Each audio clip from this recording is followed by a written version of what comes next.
Hey everybody, it's your man Tyke coming to you with another true spook story. Now before I begin, let me ask that you hit that like button. Go and subscribe to the channel and share me. At this point in the game, if you've been following me, you know I'm worth sharing and subscribing to. So without further ado, let's rock this thing.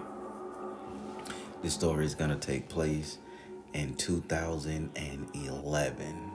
So I'm well enough that I'm an adult. Grandma is still living. She's still with us at this time.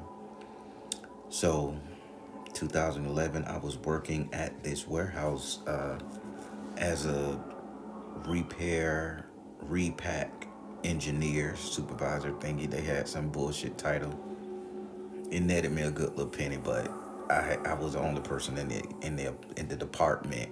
So technically I fell under supervisor because I'm supervising myself. But that's semantics. That's the bullshit game they play. So I'm back there, and my station was all the way in the back of the warehouse. So I had my own section, man. I used to do shit, hang out shit. I mean, I was good.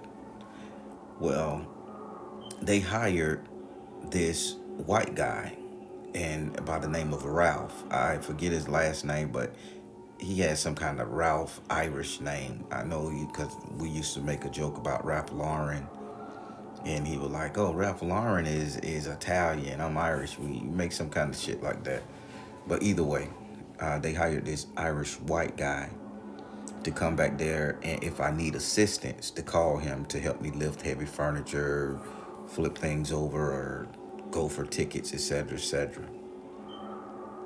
So things had been working out really good with me and this dude. We had got to get to know each other. We rocking, we vibing, we laughing. We done start eating lunch together. We done start going to the CC's Pizza. Hell, I had even introduced him to soul food because we would go, because we got an hour for lunch, and we lived about 20 minutes away from the hood. I mean, we didn't live, God forgive me. Our job was 20 minutes away from the hood, so we like, hey, we shoot down there in town, the Jenny B's. We go get us a plate of collard green, neck bone, black eyed pea, whatever it is she got on the menu. I love her meat. I love that meatloaf. Or we'll bust up Nikki's restaurant downtown too. Damn good food. If you ever come to Orlando, check out Nikki's downtown Orlando. Well, so I had introduced him to eating soul food and shit, and man, this shit is seasoned, it's good. This is what I'm talking about. So after eating that food by about 6, 7 months, I'd say, motherfucker got a little swag in him. He got a little soul in him. No pun intended. So, we hanging out tough one day, and he say, hey, I noticed the amulet you wear around your neck. I say, yeah, this is 6, 7 pentacle of Jupiter, King Solomon is Kabbalah. I gave him the brief run over, woo woo. He say, well, I have a pendant too. And I'm like, okay, what kind of pendant?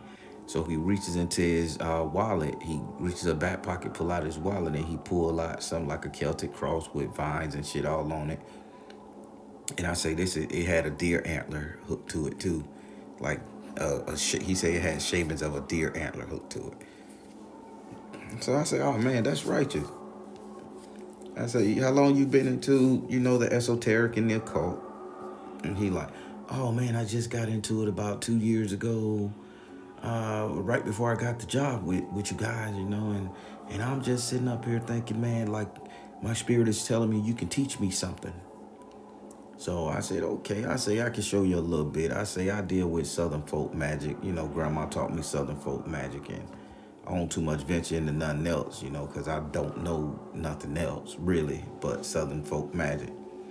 He like, nah, man. When you talk about Norse magic and Celtic magic, that's all that is. It's just folk magic for white people, man. He say, shit, we're brothers. I don't consider you black. You're just as cool as me. And he made the joke. He say, I'm clear and you're opaque, but we're still glass, baby. We can still be shine. And he used to say little dumb shit like that, which, everybody liked to do. So, me and him got to hanging out outside of the job.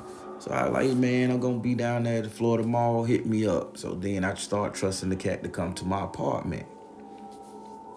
Keep in mind, I lived less than 20 minutes away from the place where I was working, so it was always a quick zoom, hip bump. So he comes over there, and one day he brings me some books to the house. He like, well, these are the books I've been reading. So he bring me a couple books from Aleister Crowley. Cool, I got them now. So, I already knew about Crowley. I done read 6 or 7 of his books. He bring me some books on Norse mythology gods and stuff. Okay, cool. But one book stood out the most to me. It was a book on demonology. It had the upside down pentagram, had the goat head in the corner. It had all this demonic shit, to which I thought was demonic at the time. So, I'm like, hey, Ralph, man, what the fuck this is? I say, I ain't trying to fuck with the devil, man. I say, that's when I was really green, and I still thought the devil was a actual entity. When I really, as I matured in spirituality and magic, you realize that the devil is a social construct. But that's neither here nor there. So I say, man, no, I can't deal with this type of shit, man. I can't deal with this type of shit. He's like, oh, brother, you're missing out. He say, listen, I wanna learn to go down to hell and talk to the demons. He say, because they're not gonna lie to me.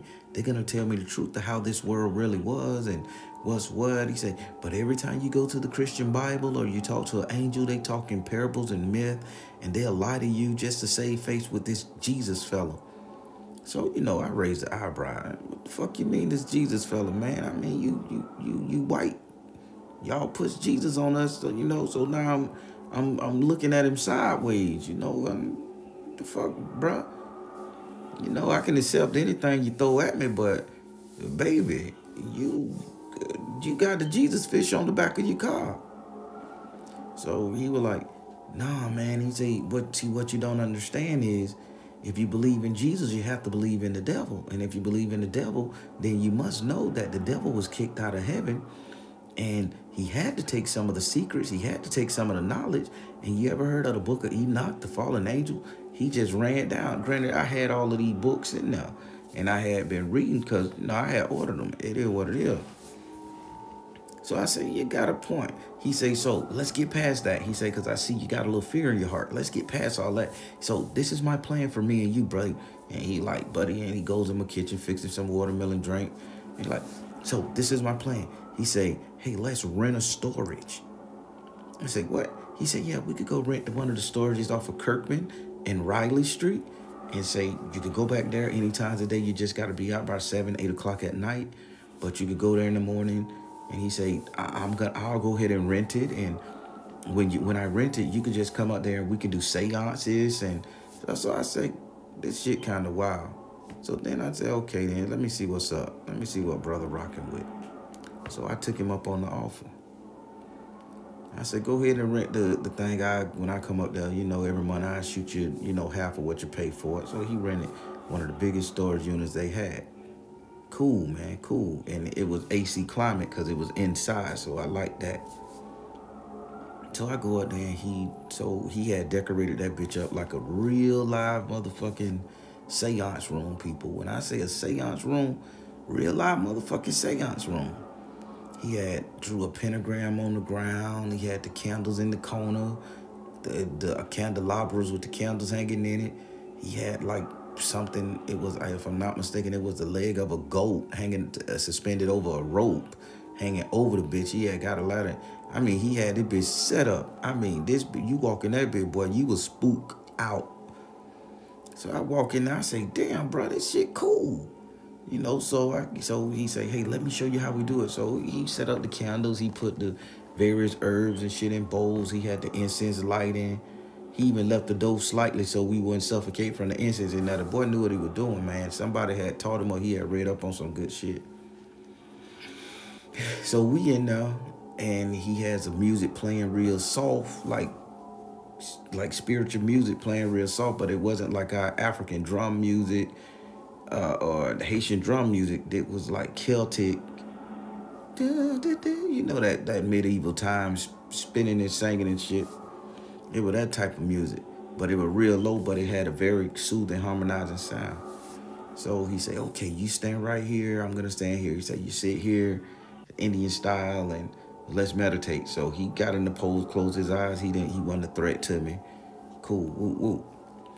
Man, I started doing what he doing because, you know, it took me about 10 minutes to get comfortable. He was already tranced the fuck out. The head hanging sideways. I think he was doing it so long. As soon as he sat down, that bitch zonked out. Like, okay, let's go. Like Homer Simpson. As soon as you sit down, bitch. So I say, okay, cool. So, you know, I realized he wasn't no threat. So, you know, let me get into my spirituality. I'm used to meditating, so I'm meditating heavy. All of a sudden, I get transported into this world where I'm seeing a bunch of green grass and, I mean, the Emerald Isles. I mean, this shit is beautiful. I mean, the water is so clear you can put your hands in it and drink it. I'm seeing little fairies and butterflies and shit float around. I mean, mossy plain. This shit was lush and beautiful. So not one time have I ever meditated with somebody that I saw that particular person I'm meditating with in real time, in real life, in my meditation, dreams, vision, etc.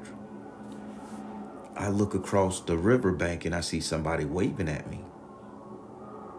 It's Ralph. Ralph is in my vision directly across me, and the only thing separating us was a river. I'm like, the fuck this nigga doing? You know, like, how the fuck Ralph get in my vision? So Ralph like, hey, Tyke. He yelling my name, so he like, dude, isn't this awesome? I told you this shit is fucking awesome. He said, I'm waiting on the river lady to come and talk to me. She's a river demon. And he was giving out all her information. So I'm taken back. I'm like, nah, this shit is too much. So I'm spooked the fuck out now. Me, spooked out. So I say, I'm going to stay right here, Ralph, and chill, man. I say, you do what you do. So I'm looking around to see, okay, where the giant snake man going to come out? Where the little river bitch going to try to drown me? I'm looking at the fairies that come try to eat my flesh and shit. I'm just fucked up in this vision because it's so real. So I'm looking across and I hear the water splash, and then once I hear the water splash, I turn to my left and I look around and I don't see nothing. But then when I look back, you know, Ralph ain't there no more.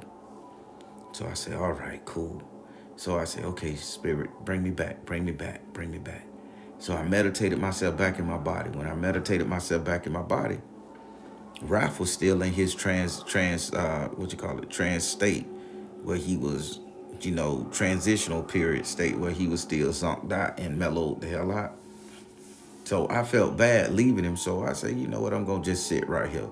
So Ralph was in that state, meditative sleep, whatever the fuck you want to call it. Y'all do your own research. Ralph was in that bitch, man, for like 4 hours. So I sat there for 4 hours in a chair because I had pulled up a chair and started sitting there making sure, you know, he didn't stop breathing and shit. So I sat there for 4 hours. Then he came back and just grabbed some pen and paper and started writing shit. I say, okay, okay, Ralph, I'm finna get the fuck on out of here, my nigga. You good? He like, yeah. Talk to your mom at work. Yeah. And he just started writing down signs and symbols. He was doing that shit super fast. I'm like, damn, this boy. I say, this bitch done went to something. Keep in mind, this is 2011. I'm nowhere near as stronger, open-minded as where I'm at right now. But Ralph was already there. So, you know, so I got comfortable with Ralph and I understood what it was. And every time we would meditate, every time we would meditate in the storage, Ralph would go to sleep first. He would go to meditating first, his own. And then, you know, I go with him. But every time I went there, I seen Ralph.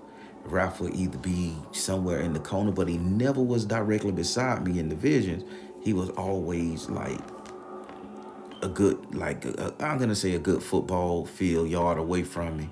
And he was always be doing this thing. I used to see him over there eating with people and splashing water on him, throwing dirt in the air, just laughing. He had a full connection to the spirit world.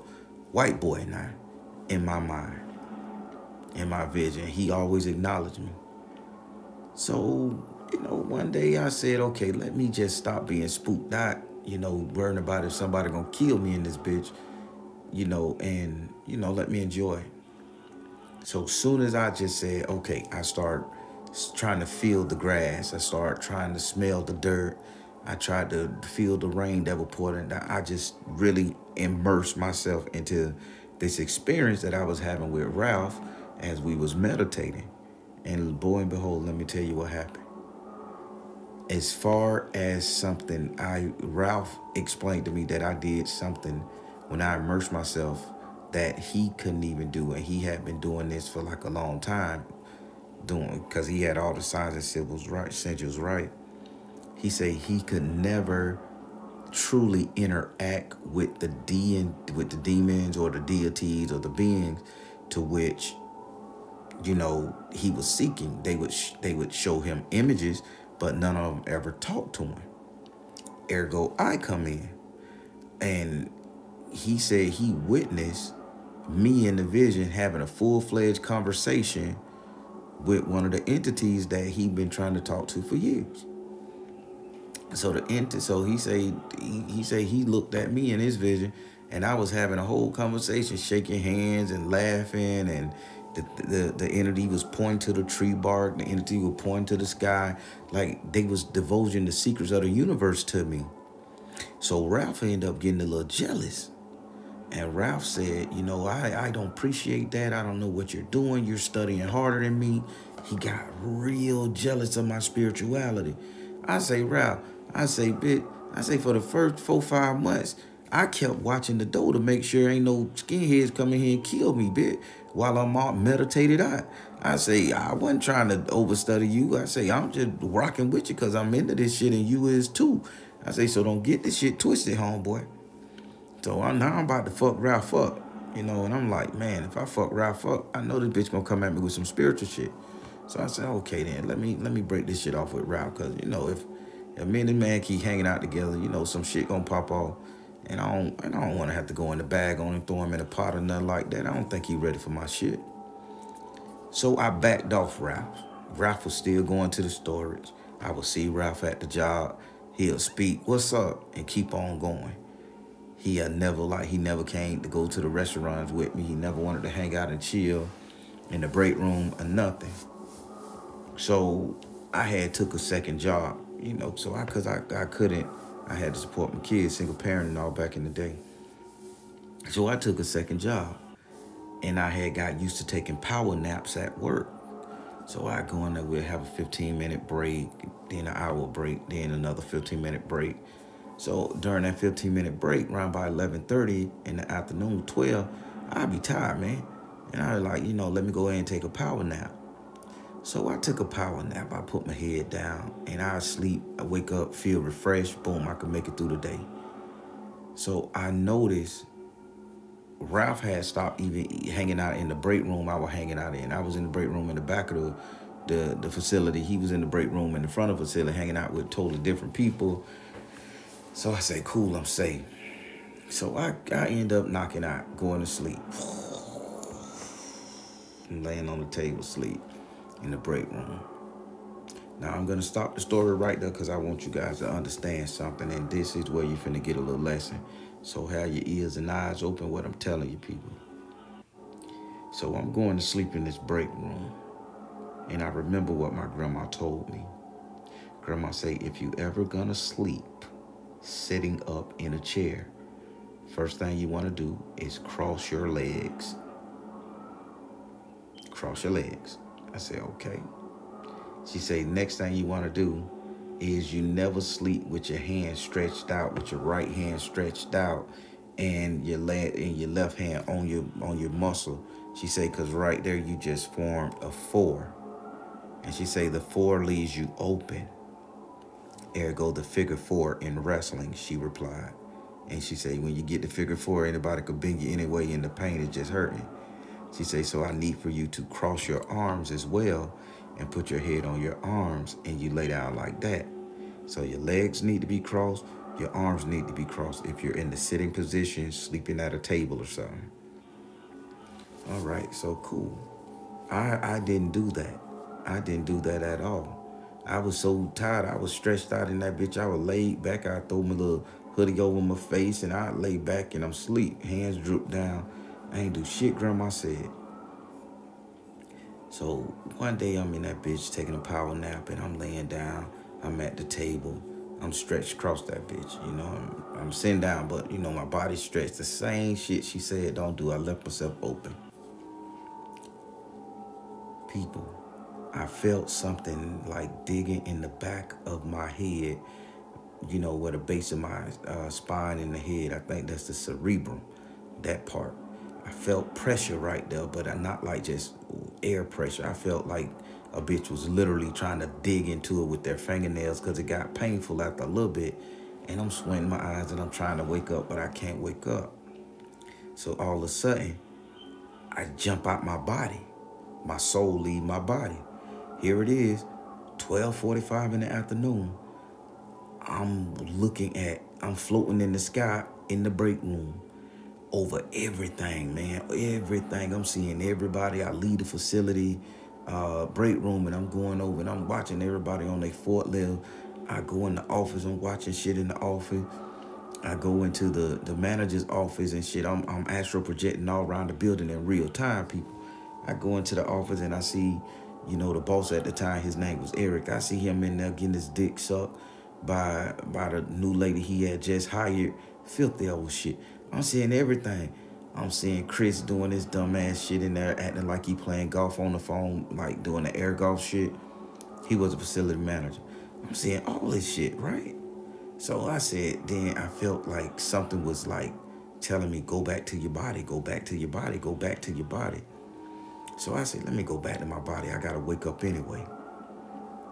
So then I go back to my body. When I go back to my body, I see Ralph making his way to the break room where I'm sleeping. I say, okay, let me rush back in this bitch. But for some reason, my spirit was moving so slow, I couldn't instantaneously zoop there. So my spirit was moving so slow in this light, even though my spirit floating in the air, in the body in the break room, I was stuck in mud. But I kept on forcing my way to get back to my body before Ralph got in there.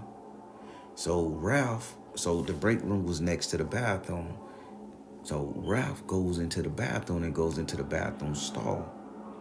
So I see Ralph go in the bathroom, and for some reason, I guess I just knew he was going to take a shit or piss, but he goes in the bathroom stall and he sit down, he get in a meditative position, and he zonk out instantly on the spot. So now he astral projecting in the same building at the same time I'm astral projecting. So I finally make it to my body within a split second nick of time. Let me tell you, people, I can't make this shit up. It is what it is. Ralph had hired some entities, some demons, to come and hold my body hostage so he can get inside my body. His spirit could be inside my body. So then when he meditate, he's taking my spiritual pressure and my spiritual energy. And when he meditate and go into the spiritual world, he will be able to communicate with the entities to which he had been trying to communicate with for afar. But they chose to communicate with me for whatever reason. Maybe it was the melanin in my skin. Maybe it was the simple fact that I wasn't a believer and then I became the believer. Maybe Ralph had some sinister shit going on in his mind that he wanted to do. Bring the world to an end. I don't know. But I seen, when I got back to my body, I seen the two little horned figures holding each one of my hands from across the table. And they would just had their hand pressed. And I said, oh, fuck no. So I finally fought my way back in my body. When I fought my way back in my body, it was hard. It was like me stepping into muddy water, man. I mean, like quicksand. It was fucking hard. When I did it, I seen Ralph, the effigy, the energy of Ralph walk through the wall from the bathroom. And when he walked through the wall from the bathroom, he looks up at me because I wake up in real time now. Now I'm not a spirit.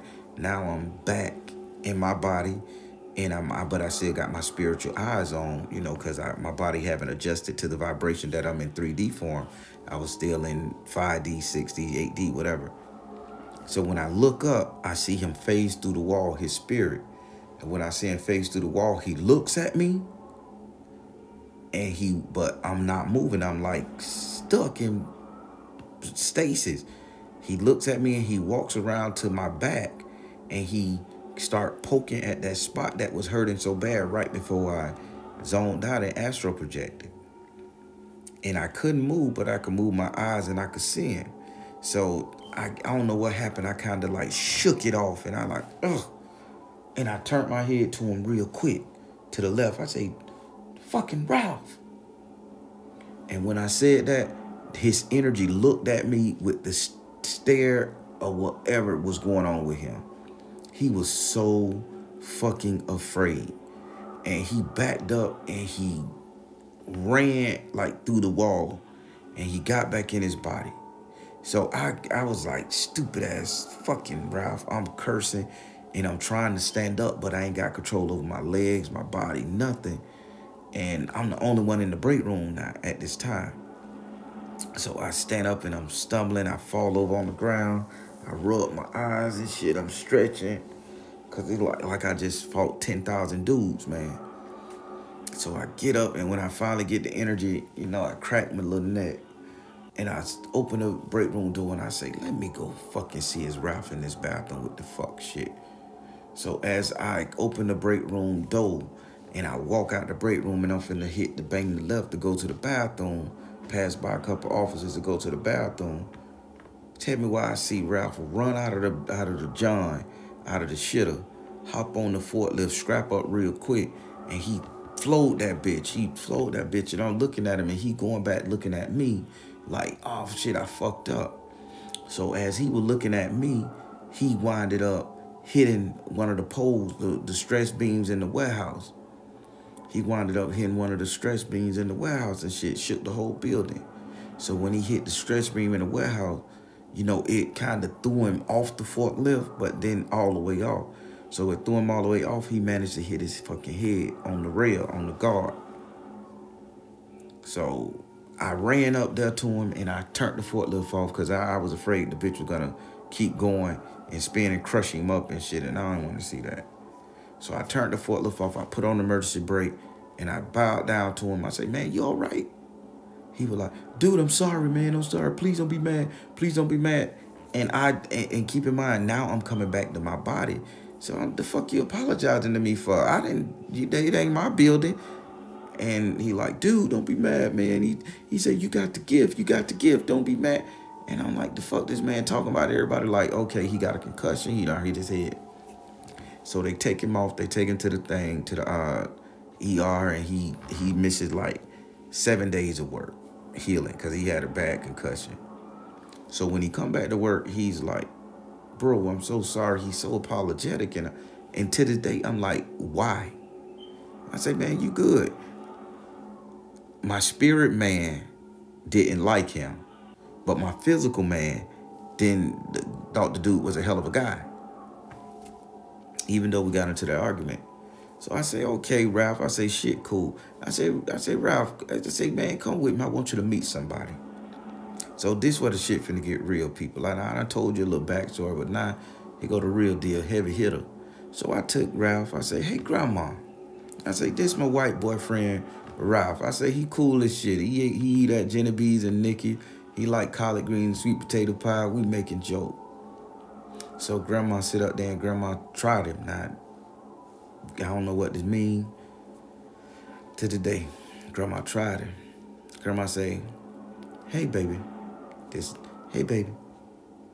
Shit, yes, ma'am. Hey, baby, go over there and get my spit cup for me. And he say, where's that?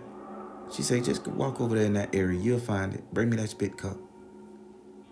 So Ralph, I'm standing next to grandmama, you know, just minding my business. Ralph instantly gets up, walks over there, look behind a picture frame my grandma had of me. She had a baby picture frame of me. He looked behind the picture frame and he grabbed her spit cup and he brings it back to her. As soon as he put that spit cup in grandma's hand, grandma slapped the shit out of that white boy. I say, Grandma, the fuck you just done? Grandma, no, he ain't bad. She said, that bitch, that's the bitch that's been in my house for the past 6 months. That fucker been all over my house. And I've read my Bible, and they say if I hide my spit cup, he'll come looking for it and he'll know exactly where it's at. I knew you were gonna bring this motherfucker here.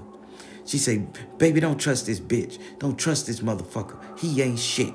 And I say, Grandma, come on now. You know, now I'm doubting Grandma because one, I'm embarrassed that she treat my little white homeboy like this. Two, she called him out. Now, this is the second time this motherfucker done did this body astral projection shit. Now, he did it to me. Now, he all in my grandma's house where I get my spiritual energy from, my teaching.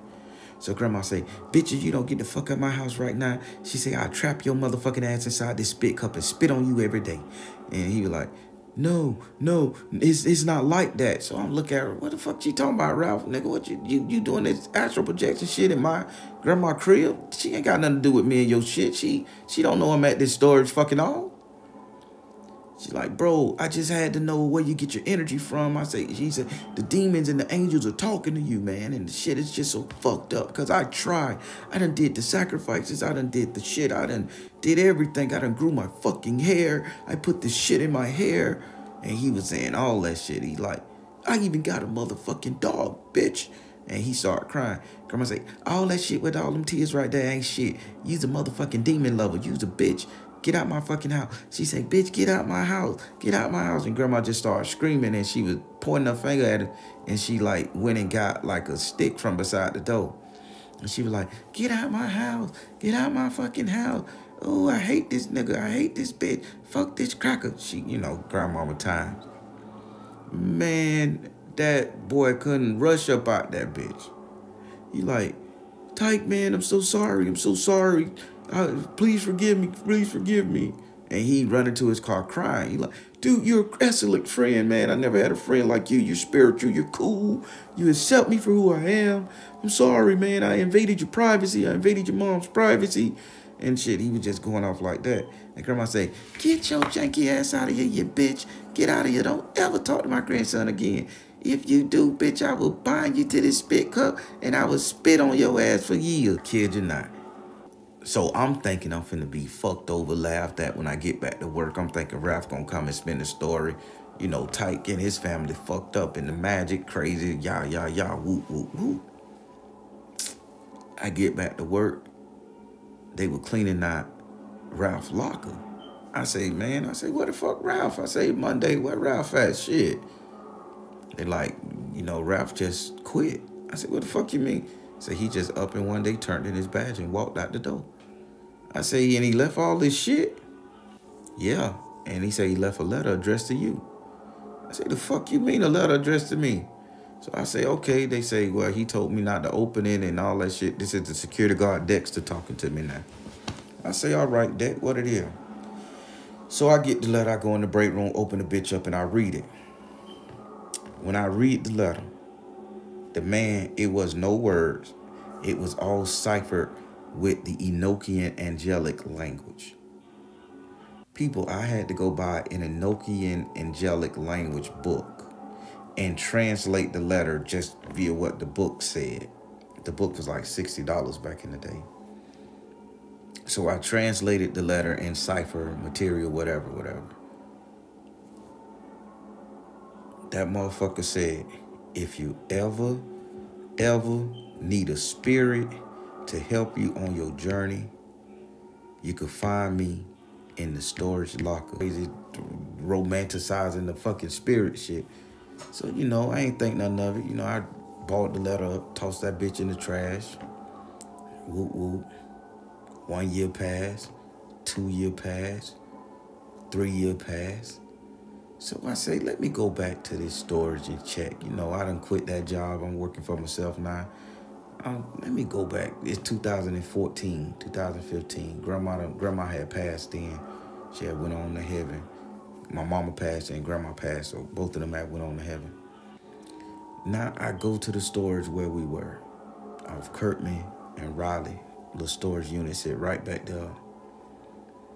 I go there and I said, you know, I type in the button and shit. The code still was the same. Drive my ass back there to the storage. It had a padlock on it. So I go to the padlock and I jimmy the padlock. The locker open. I roll it up. The bitch is still the same, people.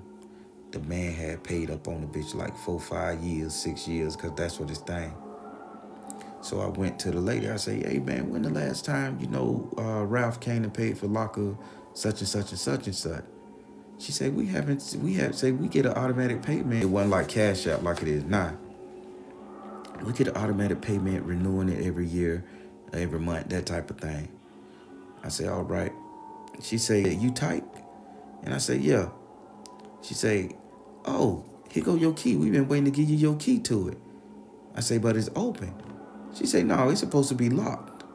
I say, all right, then hit me with the key. So she gave me the key. I had already been there. I took off. So the man ain't paid the lock in a while. So now I'm sitting at home. I'm like, damn, man, what happened to old Ralph and shit? Come to find out, people, Ralph had committed suicide. Ralph committed suicide, people, in order to be in the spirit world, to go down there and talk to the demons. Ralph paid up on that locker for years. And it's still there. I got the code to the bitch. I got the key to it right here.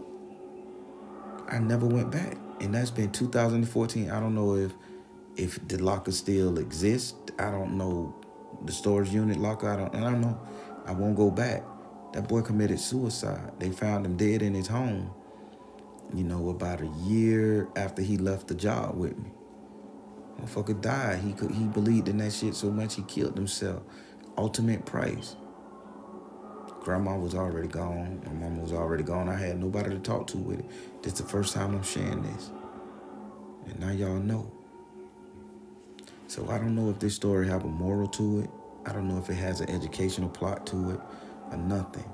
Only thing I can tell you guys, there's some people out here in this world that take this shit serious, and they take it serious enough to pay the ultimate price.